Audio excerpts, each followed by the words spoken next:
साए में तेरे धूप नहाए बसद नियाज, साए में तेरे धूप नहाए बसद नियाज।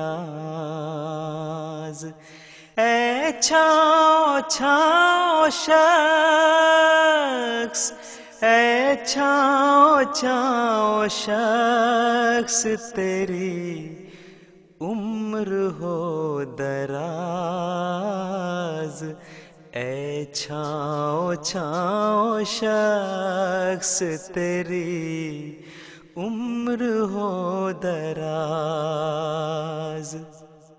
ऐ अपने रब के इश्क में दीवाने आदमी,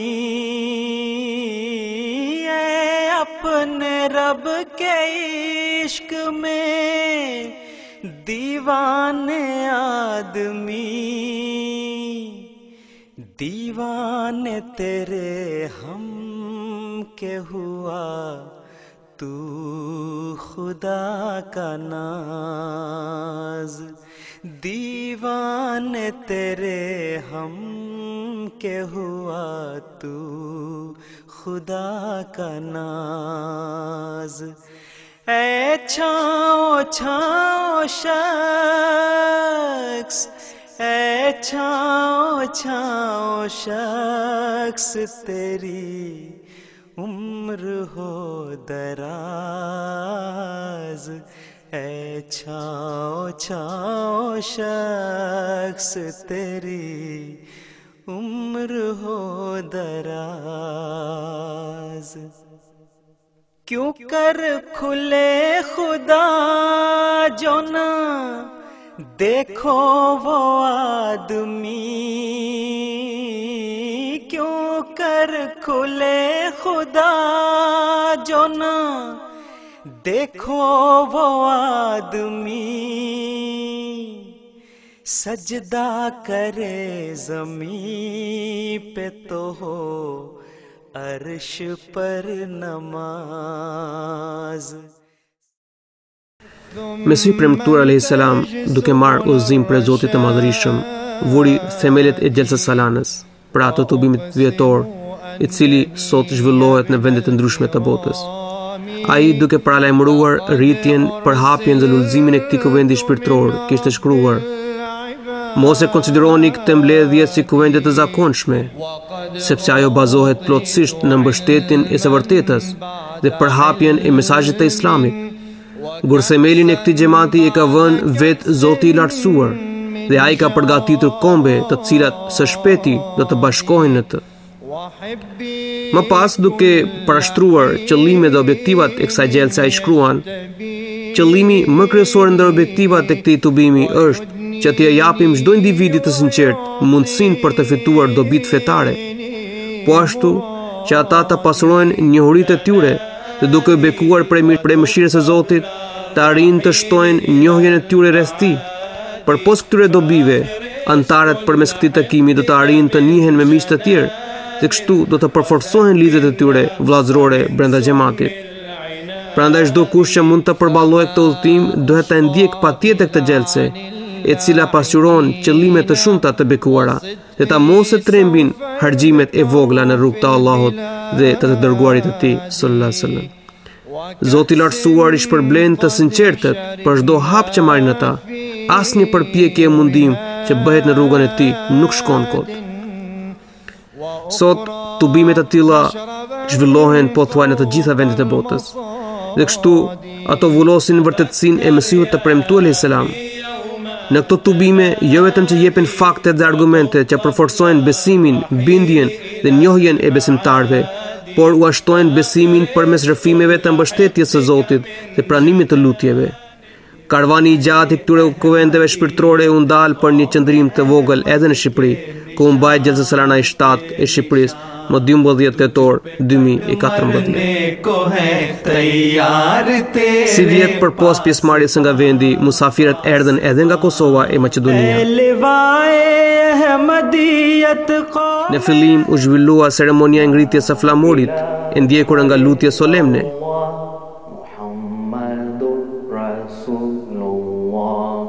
La ilaha illallah Muhammadur Rasulullah La ilaha illallah Muhammadur Rasulullah La ilaha illallah Muhammadur Rasulullah La ilaha illallah Muhammadur Rasulullah.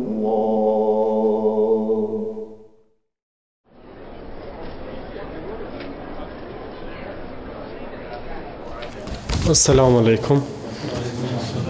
Të gjithëve ju uroj mirëseardhje në gjallësen e 7 xhamatit të Ahmedia Shqipërisë. Pa e zgjatur shumë, natyrisht duke ta nxanë vendin kryemissionari I xhamatit të Zvicrës, që thambi deleguri I Hazurit, please. Lusim që ta za vendin edhe Shahid Sahibi, president I xhamatit Shqipërisë. Pastaj nisi seanca e parë e xhelsës me recitimin e disa ajeteve të Kuranit. الشمس والقمر بحسبان والنجم والشجر يسجدان.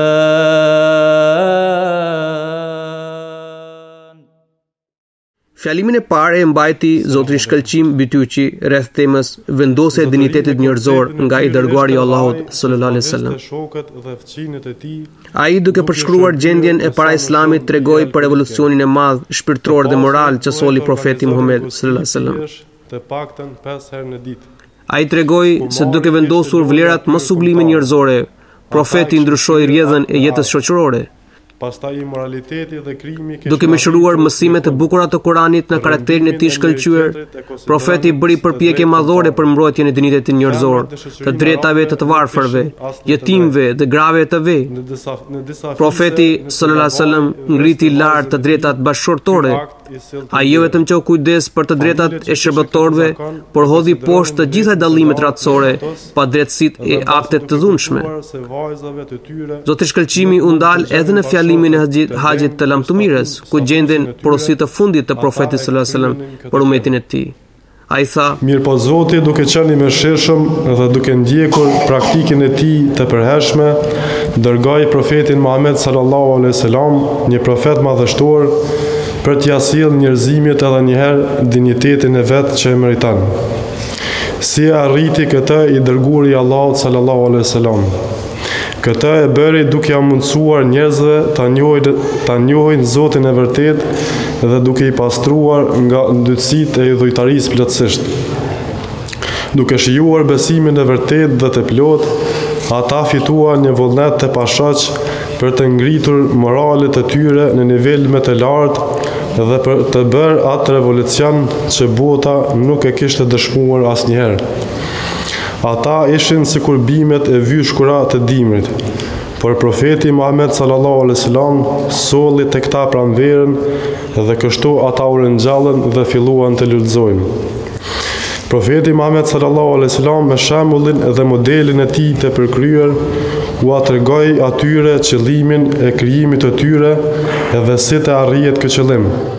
Pastaj Zoti Bujar Rama I mbajti një kumtesë rreth temës rilindja e Islamit.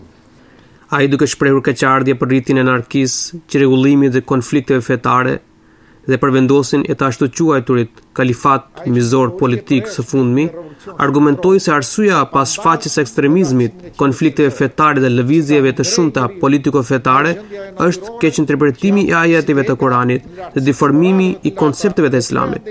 Ai gjithashtu nënvizoi se keqkuptimi i mjaft profecive që lidhen me ditët e mëvonshme ka ushqyer mendjen e muslimanëve me doktrinat e paqena si xhihadi i përgjakshëm apo dënime për blasfemi e të tjera. Këta faktor kanë krijuar një situatë ku shumica e vendeve muslimane janë përfshirë në konflikte të përgjakshme. Në fjalën e tij ai u ndal edhe në realitetin dhe shpjegimin e disa prej haditheve që flasin për ardhjen e Imam Mehdiut dhe Isait, birit të Meriemës alayhis salam. Ai tregoi se ka më shumë se 125 vjet që themeluesi i Xhamatit Musliman Ahmedia ka deklaruar se është po ai Imam Mehdi dhe Mesi i premtuar, ardhja e të cilit pritej nga ummeti. Sot Xhamati i themeluar për ti gjendet në më shumë se 205 vende të botës dhe është angazhuar në përhapjen e mesazhit paqësor dhe rilindjen e Islamit anë mban botës. Atëre, si në shekullin e kaluar dhe në këtë shekull ka një diferencë që qëndron midis gjithë sekteve mbi rilindjen e Islamit dhe se të gjithë vinë në një pikë se rilindja, thonë ata, e Islamit, do të gjithë pa përjashtim në botë, po të njëjtën teori është e lidhur ngushtot me ardhjen e Mesiut të premtuar, të Imam Mehdiut. Ndryshimi themelor ose një grup i vogël, paralajmërimet për ardhjen e Mesiut premtuar thotë se janë metaforike, por grupi më i madh, që është shumica tërmuese muslimane, besojnë se ky paralajmërim do të zbatohet, thonë ata, tekstualisht. Krejt ndryshe është pikpamja e këtij xhamati që ne jemi sot. E një grupimi të vogël, por me një shtim të shpejtë të përkraset të tyre në botë. Sipas tyre Mesiu do të dalë nga besimtarët, në ata që e kanë ndjekur profetin Muhammed sallallahu alaihi wasallam. Ashtu siç ka ndodhur me të gjithë profetët që kanë ardhur në këtë botë. E për shkak të disa karakteristika me Krishtin, atij i jepet titulli biri i Meriemës. Ashtu siç i themi ne një dramaturgu të madh, domethënë si Shakespeare. Ai nuk do të thyej kryqet në veprim, por me argumenta do të rrëzojë trinitetin e Krishtit.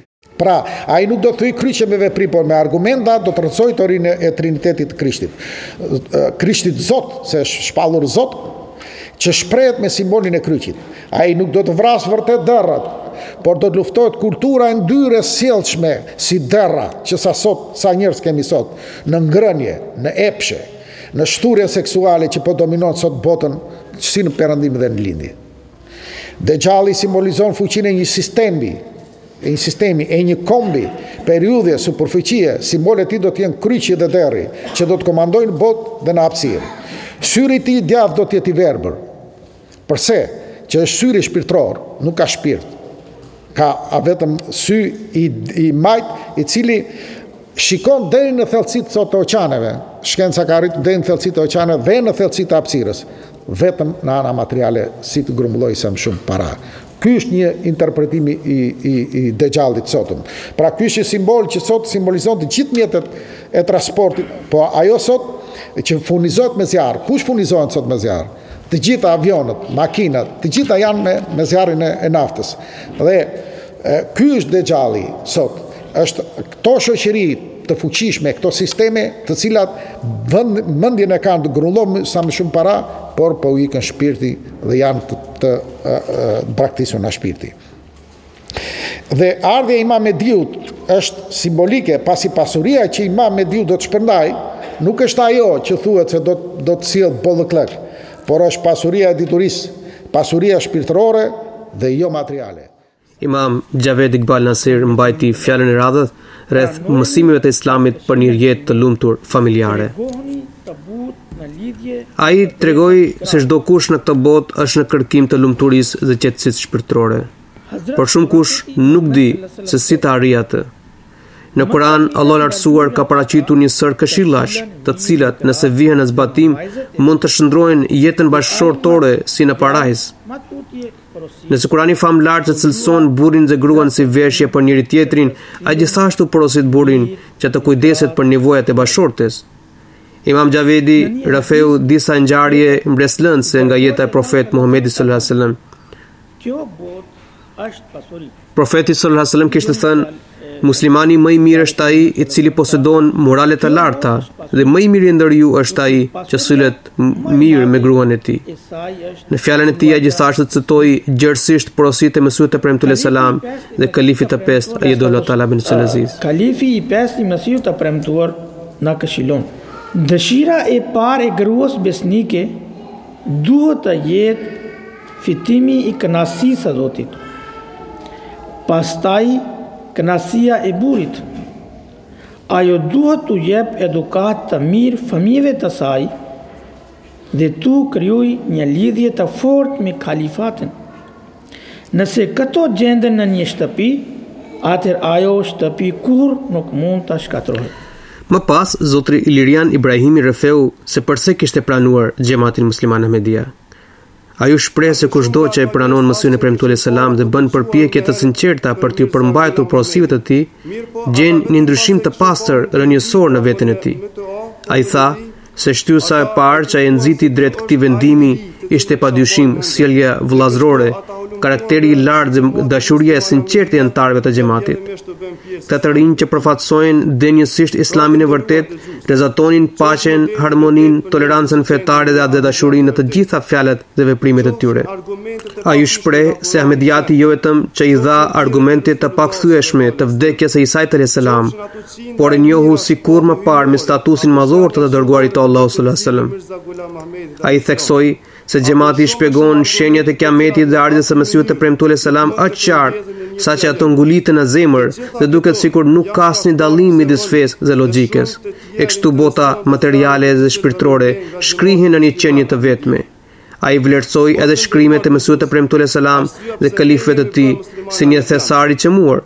Megjithatë, duke mbyllur fjalën e tij, ai u shpreh: Të gjithë ata shkaktarë që u cekën më lart, të gjitha ato arsye të cilat u përmendin, kanë vetëm një shkak, kanë vetëm një arsye, dhe ai është Allahu xhaleshanehu, Allahu i madhëshëm, i cili përmban shkakun e gjitha shkaqeve, arsyen e gjitha arsyeve. Mesihu premtuar alayhis salam në një vend thotë: Ai Zot, drejt të cilit ne të ftojmë ty, o shumë bujar, shumë i mëshirshëm, shumë i hijshëm, shumë besnik dhe i vërtet, që mëshiron ata që janë të paaft. Prandaj edhe të bëhu besnik dhe lotu me gjithë besim dhe besnikrin, sepse ai do të mëshiroj ty. Pra të nderuar dëgjues, pikërisht për ta gjetur këtë Zot, ne e pranuam këtë xhamat. Pikërisht për të njohur me këtë Zot, unë u bëra musliman ahmedian. Jazakumullah. Pastaj zoti Bekim Bitsi foli rreth temës Islami e shpaqe. Ai duke komentuar situatën e zymt krijuar fatkeqësisht në vendet muslimane, u shpreh se çdo kush sot po bën këtë pyetje, se a me të vërtet Islami është feja e paqes? Duke treguar se vetë kuptimi i fjalës Islam është paqe dhe bindje, ai parashtroi mësimet e Islamit për paqen e harmoninë shoqërore dhe fetare. Ai qartësoi edhe kushtet brenda të cilave muslimanët mund të bëjnë një luftë mbrojtëse. Ai rrëfeu edhe disa ngjarje nga jeta e profetit të paqes Muhamedit sallallahu alaihi wasallam, që pasqyrojnë rëndësinë që jep Islami vendosjes së paqes. Pika thelbësore që duhet marrë parasysh në lidhje me këtë është që përdorimi i shpatës ose forcës është i lejuar vetëm kur bëhet një luftë fetare kundër Islamit. Në ditët e sotme, asnjë shtet e asnjë fe nuk e sulmon Islamin fizikisht për bazën e tij fetare. Asnjë vend nuk të ndalon të praktikosh fen tënde.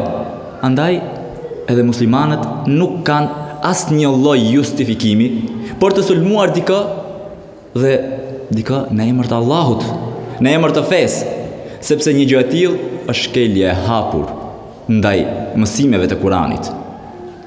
Allahu xhelle xhelaluhu thot në surën El-Maide në ajetin 31: Nëse dikush vret një njeri që nuk ka vrarë askënd apo nuk ka bërë ndonjë çrregullim në tokë, është një lloj sikur ka vrarë mbar njerëzimin. Nëse dikush i shpëton jetën një njeriu, është sikur t'i ketë dhuruar jetë mbar njerëzimit. I dërguari i Allahut, paqja dhe mëshira e Allahut qofshin mbi të, transmeton nga Allahu i Gjithfuqishëm, që ka thënë: O robët e mi, unë ja kam ndaluar dhunën vetes dhe e kam ndaluar edhe për ju. Prandaj mos dhunoni njëri tjetrin. Hazret Mirza Mesrur Ahmed, Allahu e mëshiroft fuqimisht, kalifi i 5 i Mesiut premtuar alayhi salatu wassalam, thot në fjalimin e tij të mbajtur në parlamentin e Londrës: Kurani famëlart pohon se njëra nga atributet e Zotit të plot fuqishëm është selami, që do të thotë se ai është burimi i paqes. Kjo do të thotë se nëse Zoti me të vërtetë është burim i paqes, atëherë paqja e tij duhet të përfshijë të gjitha krijesat e tij dhe të gjithë njerëzimin, e jo të mbetet e kufizuar në një grup të caktuar njerëzish. Në fund të seancës së dytë u zhvillua promovimi i librave Si mund të gjendet shpëtimi nga mëkati të Mësimit të Premtuar selam dhe Kriza botërore dhe rruga drejt paqes të kalifit të 5 Ayatollah Talab ibn Aziz. Libri i parë Si mund të gjendet shpëtimi nga mëkati. Libri është i shkruar nga Mesiu premtor Hazreti Mirza Ghulam Hamad. Është një libër shumë i shkurtër, por ka mendime shumë të thella në të. Brenda ky libër ka edhe thjeshtësinë, por ka dhe një si të thuash një vështirësi për ta kuptuar thellë këtë. Problemi që ai trajton është sepse thotë do të ketë një betejë, thotë midis engjëve dhe atë djallit që është në tokë. Sa më shumë që bota do të zhvillohet, thotë, aq më shumë thotë do të ndodh kjo luftë midis qiellit dhe tokës. Dhe ai prezanton në një formë që mëkati, burimin e tij është toksor, ndërsa virtyti është vetëm qiellor. Dhe njerëzit thotë është çuditë thotë që të rriqen thotë drejt tokës. Harrojnë thotë që gjitha të mirat vijnë prej qiellit. Pra edhe vetë thot njerëzimi sot thot jeton midis dy tërheqjeve. Një tërheqje që është toksore drejt mëkatit dhe një tërheqje thot që është qiellore drejt virtytit. Në këtë libër ju do të gjeni që vetëm duke marrë dritën hyjnore, vetëm duke lexuar dhe duke studiuar Kur'anin, vetëm duke marrë mësimet e drejta mund të gjendet shpëtimin i mëkateve. Një libër që mua më ka bërë përshtypje këto kohë të fundit dhe që është i botuar dhe është i prapur goxha në botë, edhe në Shqipëri, është Kriza botërore dhe rruga e paqes, e shkruar nga kalifi i sotëm. Dhe ai drejtohet në këtë libër me letër të gjithë njerëzve më të mëdhenj që ka bota, që nga Obama dhe deri tek Putini, që nga mbreti i Arabisë Saudite dhe mbretëreshës Elizabeth, që nga kryetari të Kinës edhe deri të Iranit. Dhe u thotë, nëse nuk do të mbahet drejtësia, sepse ju e dini që drejtësia është rregulli që nuk krijon kaosi, nuk krijon dhe nëse ne nuk do të marrim parasysh problemet që kanë sot shtetet e vogla thot, atëherë shumë shpejt do të kemi përhapje të luftës. Bile ai parashikon që lufta do të jetë më e rrezikshme dhe mund të shkojë deri në përmasat e luftës bërthamore. Pikërisht në këtë libër ai jo vetëm që ka parashikuar, por ka hedhur dhe si mund të dilet nga kjo situatë. Dhe një nga gjërat që ai ka dhënë mësime është se i drejtohet Kuranit. Qofse ai thotë që për luftën që ndodh në Siri duhet të zbatohen ato porosit Kuranit. Dhe në Kuran thuhet kur dy grupe zihen me njëri tjetrin besimtar musliman, thotë, atëherë i thotë të gjithë muslimanët, domethënë gjithë shtetet duhet i gjykojnë këta dhe të thonë, pse po ziheni, kush e ka fajin, atëherë të gjithë muslimanët, gjithë këto shtete duhet që t'i ulin t'i pajtohin ta, se kështu e thot Kurani, t'i pajtohin, kjo është rruga më mirë. Dhe nëse ata nuk pajtohen, atëherë të gjithë grupet duhet të luftojnë atë që nuk është në rrugë të drejtë. Pra, kjo në këtë libër mund të lexoni shumë mbi situatën që ne ndodhemi sot. Edhe ju uroj që të dyja librat të jenë edhe burim dije për ta prapur më tepër Islamin e vërtet. Jazakumullah. Pastaj, seanca e gjelsës u ndërprej për faljen e namazeve. Besimtarët u përgatitën për namazet.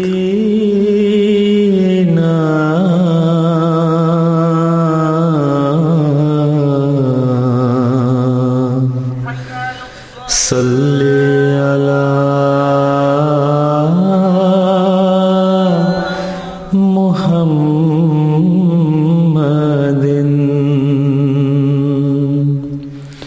Salli ala Nabina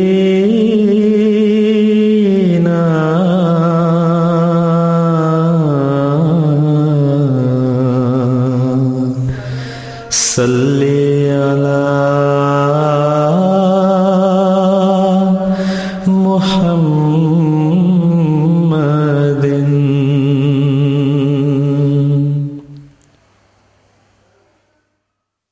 मसीह के हम गुलाम है जो वक्त का इमाम है, जो उसको मानता नहीं वो वक्त का गुलाम है।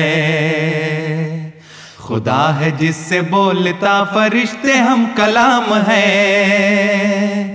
इमाम वक्त है वही उसी के हम गुलाम हैं। मसीह के हम गुलाम है जो वक्त का इमाम है, जो उसको मानता नहीं वो वक्त का गुलाम है। खुदा है जिससे बोलता फरिश्ते हम कलाम है,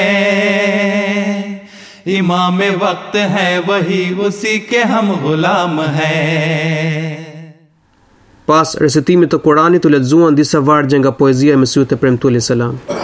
Miq, le të harrohet mendimi mbi xhihadin. Si luftrat e betejat tashmë kanë marrë fund për besimin. Ta dini se ka ardhur koha e Mesihut, imamit e besimit. Gjakrave në emër të tij ju ka ardhur fundi. Tani dritë e Zotit po vjen prej qiellit. Fedva e xhihadit kot ndër ju po vërtitet. Armiki i Zotit është ai që në këtë kohë xhihadon. Mohuesi i profetit është ai që këtë kotësi në kokë arnon. Ai do e ndal luftën. E keni haruar këtë profetësi. Shfletojeni pak. A nuk gjendet në Buhari?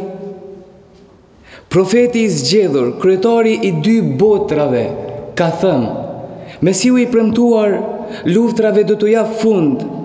Çdo kush që do të shkojë në luftë edhe pas këtij urdhri, le ta di se do të turprohet rënd.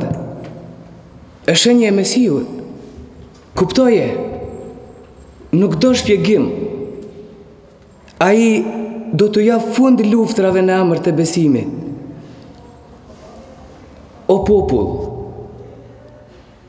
nuk gëzoni me atë shikim të dashurit. Qirmat e denesa tuaja, a thua, pse nuk sjell kanë efekt? Petkun e taku as cop e keni grisur. Të gjitha mendimet e juaja me ndryshk veshur. Pak burrat e lirë që ishin, po tretën e dhe. Të tjerët janë bërë mizor, e nebes të prejnë. Tashmë, ju vetë të theret qërtimin e Zotit, vetë ju ndot ati miku, e shkuptim ka tani lufta juaj me të tjerët. Të tjerët u bet vetë, e shënjestër e ndeshkimit, me thoni të vërtetën, aruani amanetin ende, a i ndjeni me dritën e besimit, njohjen e Zotit. O popull, merruni pra me mos besimin tuaj, kujtojeni ajetin, keni përgjegjësi për veten tuaj. Mendimi që do të vi një mesi gjakatar, do t'ju forcoj fen përballë mohuesve duke i vrar, duke i prer. Është shpifje, është mashtrim. Miq, ai që duhet të vi ka ardhur.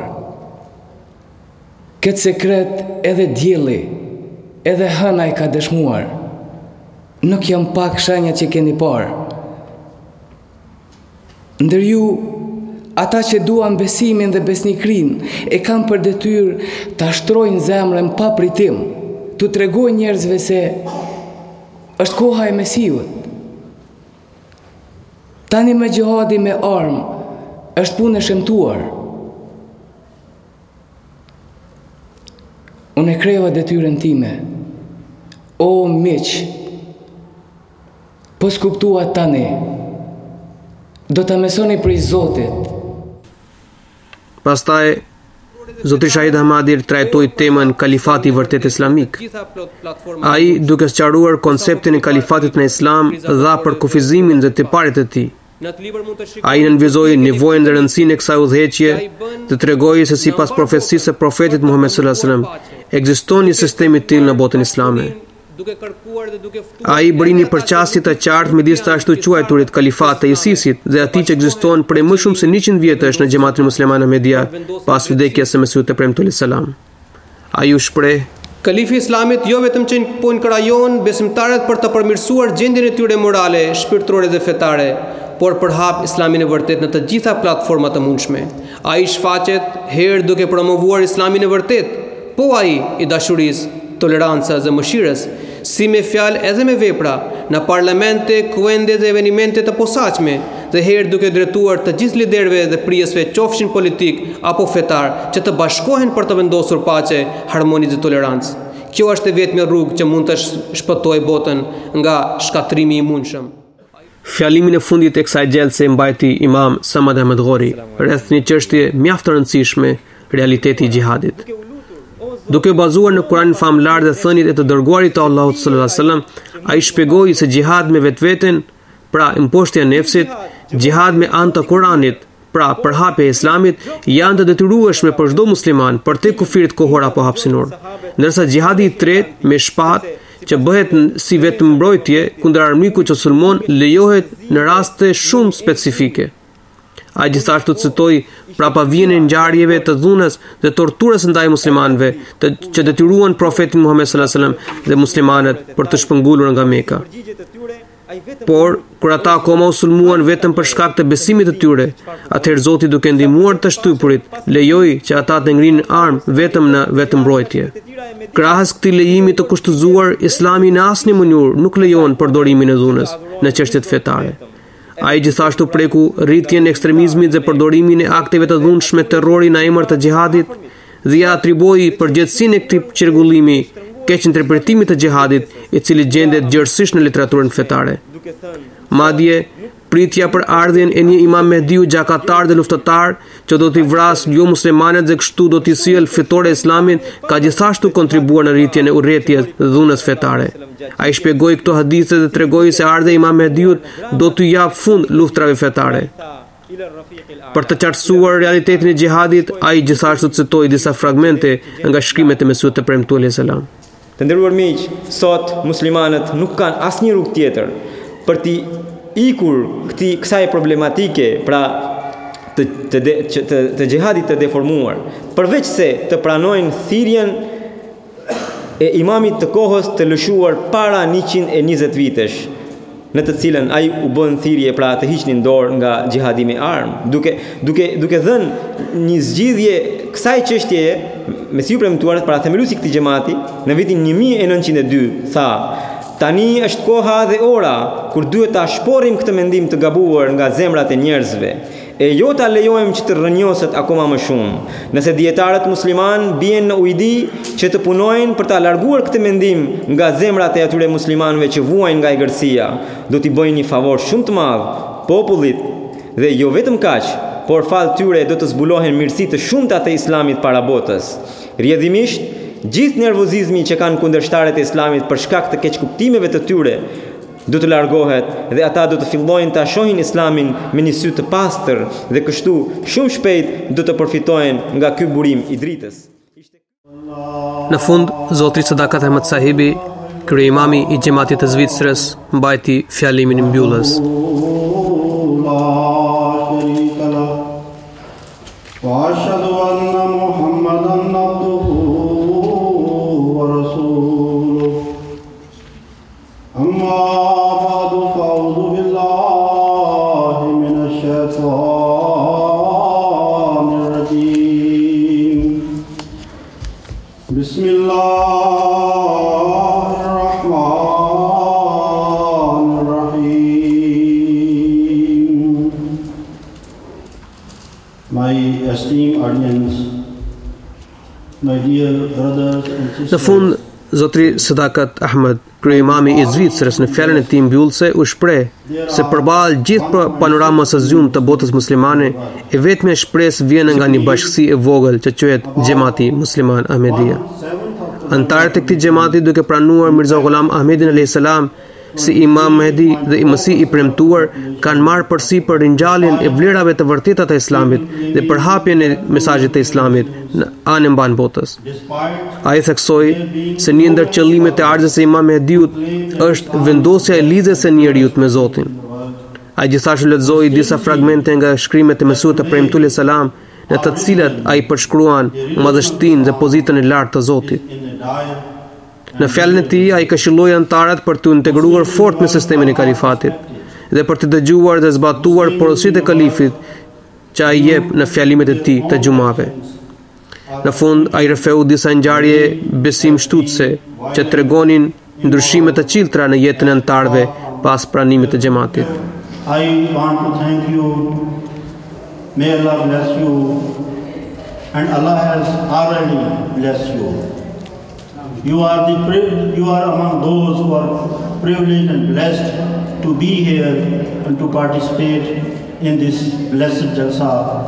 May Allah bless all of us, and may Allah enable us to fulfill our responsibilities. Amin. Kjo gjelse përfundoi me lutje solemne. Allahu e pranoft lutjen e Mesihut të premtuar selam. Ai thot: "I lutem Zotit se qoftë ai me çdo që ndërmerr këtë udhtim. Allah është përbleft me të mirat dhe i mëshiroft. Allah lehtësoft mundimet dhe shqetësimet dhe u largoft dhimbjen dhe pikëllimin e tyre. Allah i liroft nga të gjitha vuajtjet dhe u plotësoft dëshirat. Allah i bashkoft në ditën e Kiametit me ata të cilëve u ka bërë mirësi dhe mëshirë. Qoftë Allah mbrojtësi i tyre deri në fund të këtij udhëtimi. O Allah, qofshi i madhërisëm dhe dhuruesi i mirësive, i gjithëmëshirshëm dhe zgjidhësi i problemeve. Pranoj këtë lutje dhe bekona fitore madhështore mbi kundërshtarët tanë me anë të shenjave të qarta. Të gjitha fuqit të takojnë vetëm ty. Amin, thumma amin.